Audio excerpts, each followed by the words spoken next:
Hello दोस्तों, नमस्कार। स्वागत है आप सभी का एजुकेशन मंत्रा में। दोस्तों, ऑल कॉम्पिटिटिव एग्ज़ाम्स के जो करंट अफेयर्स हैं वो इस वीडियो में हम डिस्कस करने वाले हैं। तो चलिए दोस्तों, 6 अप्रैल 2025 के जो करंट अफेयर्स हैं वो इस वीडियो में हम देख लेते हैं। तो पहला प्रश्न यहाँ पर स्क्रीन में आ जाता है, वित्त वर्ष 2025 में केंद्र सरकार ने कुल कितने किलोमीटर राष्ट्रीय राजमार्गों का निर्माण किया है? In the financial year 2025 how many kilometres of national highways were built by the central government? तो दोस्तों, इसके 4 विकल्प यहाँ पर नज़र आ रहे हैं। पहला है 5,614 किलोमीटर, दूसरा है 5,150 किलोमीटर, तीसरा है 5,000 किलोमीटर, चौथा है 4,000 kilometre.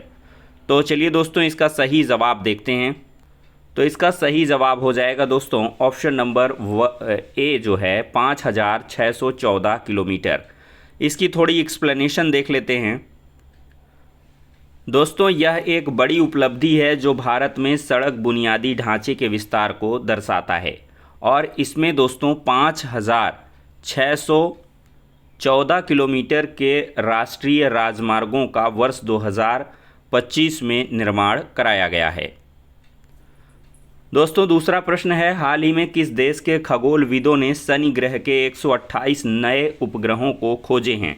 Recently astronomers of which country discovered 128 new moons of Saturn? तो इसके 4 ऑप्शंस हैं, इंडिया, चाइना, ताइवान और रसिया। तो इसका सही उत्तर हो जाएगा दोस्तों ताइवान। सी विकल्प इसका सही है। चलिए इसका हम व्याख्या देखते हैं। दोस्तों, देखा जाए तो ताइवान की इस खोज से शनि के चंद्रमाओं की संख्या और ज्ञान में वृद्धि हो गई है। अगला प्रश्न देखते हैं, IMF यानी कि इंटरनेशनल मॉनेटरी फंड की सलाहकार परिषद में किसे नियुक्त किया गया है?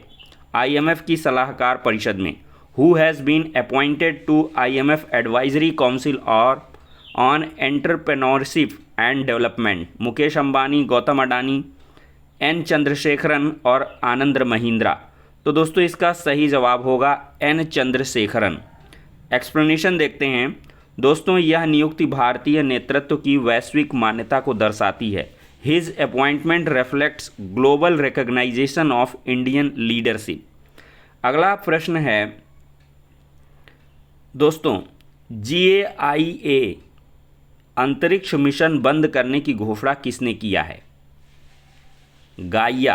तो दोस्तों, इसके 4 विकल्प हैं, इसरो, नासा, स्पेस एक्स और यूरोपियन स्पेस। तो चलिए दोस्तों, सही जवाब देखते हैं। सही जवाब है यूरोपीय अंतरिक्ष एजेंसी, ये यूरोपियन स्पेस एजेंसी। तो व्याख्या देखते हैं। दोस्तों, यह मिशन आकाशगंगा की मैपिंग में अहम था और इसका बंद होना एक युग का अंत है। अगला प्रश्न देखते हैं। 5वां प्रश्न है, किस राज्य में मनरेगा की मजदूरी 400 रुपये प्रतिदिन पहुंची है? गोवा, दूसरा है उत्तर प्रदेश, तीसरा है हरियाणा और चौथा है राजस्थान। तो मनरेगा की मजदूरी दोस्तों हरियाणा में 400 रुपये पहुँच चुकी है, 400 रुपये पर डे। तो दोस्तों, हरियाणा पहला राज्य है जिसने इतनी उच्च मनरेगा मजदूरी निर्धारित की है। अगला प्रश्न है, अंतर्राष्ट्रीय खदान जागरूकता दिवस कब मनाया जाता है? तो दोस्तों, इसके 4 विकल्प हैं, 4 अप्रैल, 5 अप्रैल, 6 अप्रैल और 7 अप्रैल। तो सही जवाब हो जाएगा दोस्तों 4 अप्रैल। दोस्तों, यह दिवस बारूदी सुरंगों के खतरे में जागरूकता फैलाने के लिए मनाया जाता है। क्या है? International mine awareness day. तो इसको बारूदी सुरंग के खतरों में जागरूकता फैलाने के लिए 4 अप्रैल को मनाया जाता है। दोस्तों, अगला प्रश्न है, हमारी परंपरा हमारी विरासत कार्यक्रम किस वर्ग से संबंधित है? द हमारी परंपरा हमारी विरासत programme is related to which category? बच्चे, महिलाएं, फार्मर्स या अनुसूचित जनजातियां। 4 विकल्प हैं और सही विकल्प होगा ऑप्शन नंबर डी, अनुसूचित जनजातियां। चलिए दोस्तों, अगला प्रश्न देखते हैं। दोस्तों है, किस देश ने ICC से हटने का निर्णय लिया है? यूक्रेन, ब्रिटेन, हंगरी या अमेरिका? तो इंटरनेशनल क्रिमिनल कोर्ट है ICC, इससे हटने का फैसला दोस्तों लिया है ऑप्शन नंबर सी हंगरी ने। दोस्तों देखा जाए तो यह निर्णय अंतर्राष्ट्रीय न्यायिक संगठनों से दूरी दर्शाता है। This decision reflects Hungary's distancing from global legal institutions. अगला प्रश्न है, भारत और थाईलैंड के बीच कितने समझौते हुए हैं? 4, 6, 8 और डी ऑप्शन है यहाँ पर 10। तो भारत और थाईलैंड के बीच दोस्तों देखा जाए तो सही जवाब है 6 समझौते। दोस्तों इन समझौतों में समुद्री हथकरघा और हस्तशिल्प क्षेत्र शामिल किए गए हैं।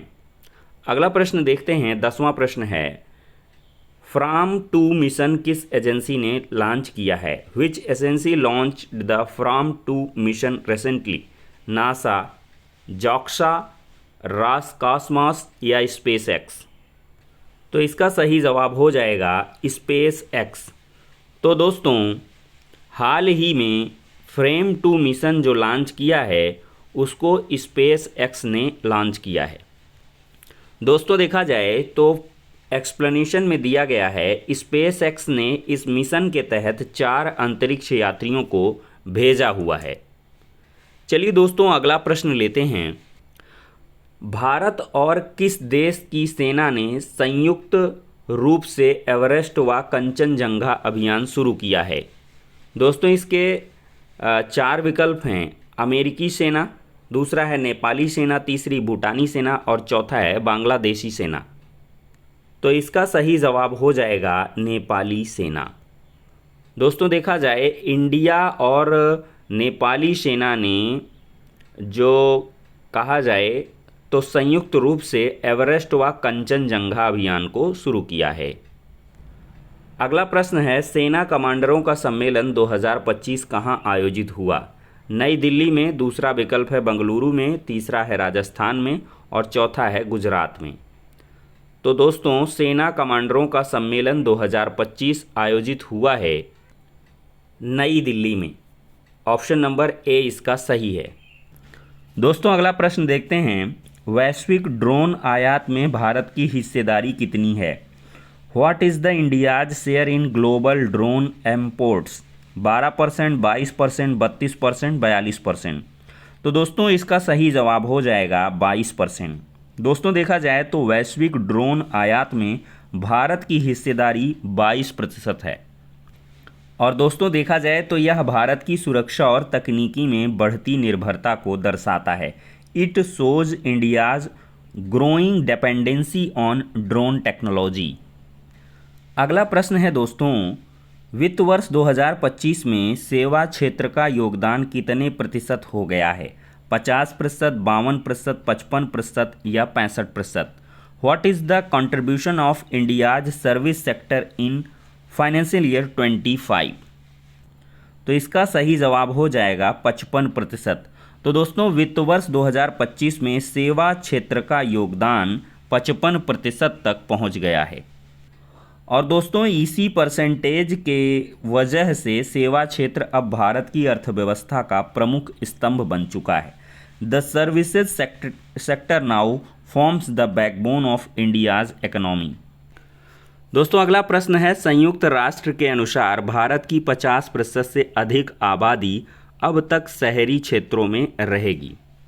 By when will more than 50% of India's population live in urban areas as per the UN? यानी कि संयुक्त राष्ट्र के अनुसार भारत की 50% से ज़्यादा तक की आबादी कब तक शहरी क्षेत्रों में रहेगी? वर्ष 2030 तक, 35 तक, 47 तक या 50 तक? तो दोस्तों देखा जाए तो वर्ष 2047 तक जो भारत की 50% से ज़्यादा आबादी है वो शहरी क्षेत्र में ही रहेगी। ये एक बहुत बड़ा चैलेंज का विषय बन जाएगा दोस्तों।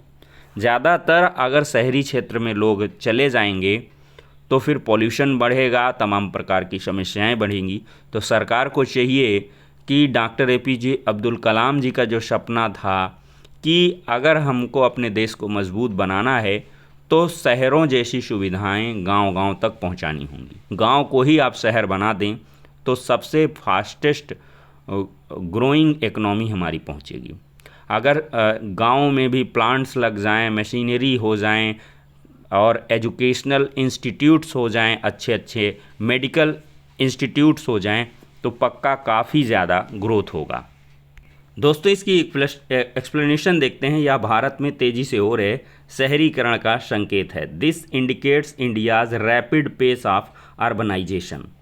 50% से ज़्यादा की जो पॉपुलेशन है वो शहरों में 2047 तक बसने लगेगी, ये यूएन की एक रिपोर्ट दर्शाती है। तो दोस्तों कैसे लगे आज के current affairs? 15 top most current affairs को इस वीडियो में डिस्कस किया गया है। आशा है आपको पसंद आया होगा वीडियो। ज़्यादा से ज़्यादा वीडियो को लाइक एंड शेयर करें। चैनल पर पहली बार आए हैं तो सब्सक्राइब करके ज़रूर जाएं। नेक्स्ट वीडियो में मिलते हैं।